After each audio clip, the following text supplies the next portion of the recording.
ये तो हम सभी जानते हैं कि रावण का विवाह मंदोदरी से हुआ था, लेकिन क्या आप जानते हैं कि माँ पार्वती के श्राप से मंदोदरी मेढक बन गई थी? फिर रावण क्यों और कैसे विवाह किया? बहुत ही रहस्यमय कथा, आइए जाने। रामायण की एक प्रमुख पात्र मंदोदरी है, जो मायासुर की पुत्री और लंकापति रावण की पत्नी थी। आज इस कथा में हम मंदोदरी से जुड़े कुछ रोचक और अनसुनी बातों के बारे में जानेंगे।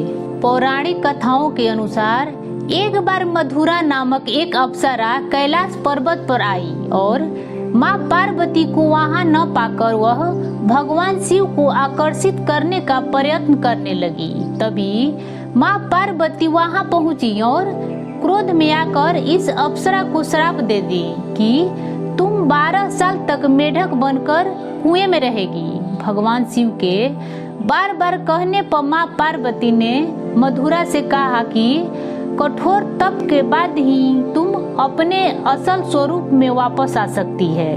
तब मधुरा लंबे समय तक कठोर तप की। इसी दौरान असुरों के देव मायासुर और उसकी पत्नी हेमा एक पुत्री के प्राप्ति के लिए कठोर तप कर रहे थे।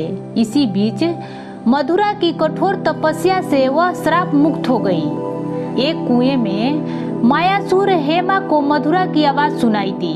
मायासुर मधुरा को कुएं से बाहर निकाला और उसे बेटी के रूप में गोद ले लिया। मायासुर अपनी गोद ली हुई पुत्री का नाम मंदोदरी रख दिया, जिनसे रावण का बाद में विवाह हुआ।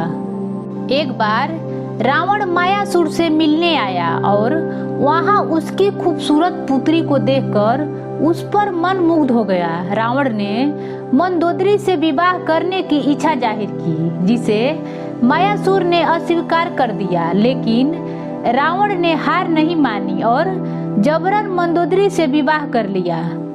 मंदोदरी जानती थी कि रावण अत्यंत शक्तिशाली है, इसलिए अपने पिता के सुरक्षा के लिए वह रावण के साथ विवाह करने के लिए तैयार हो गई।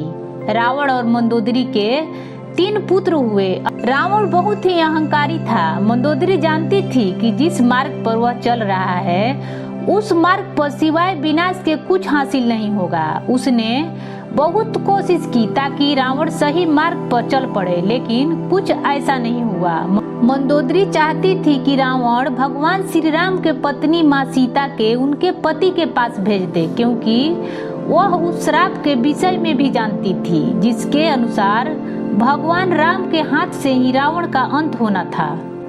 दोस्तों, ये कथा कैसा लगा? अगर कथा से जुड़े कुछ सवाल हो तो वीडियो के नीचे दिए गए कमेंट बॉक्स में बताएं और पसंद आए तो लाइक करें। मेरे चैनल को सब्सक्राइब करना न भूलें। धन्यवाद।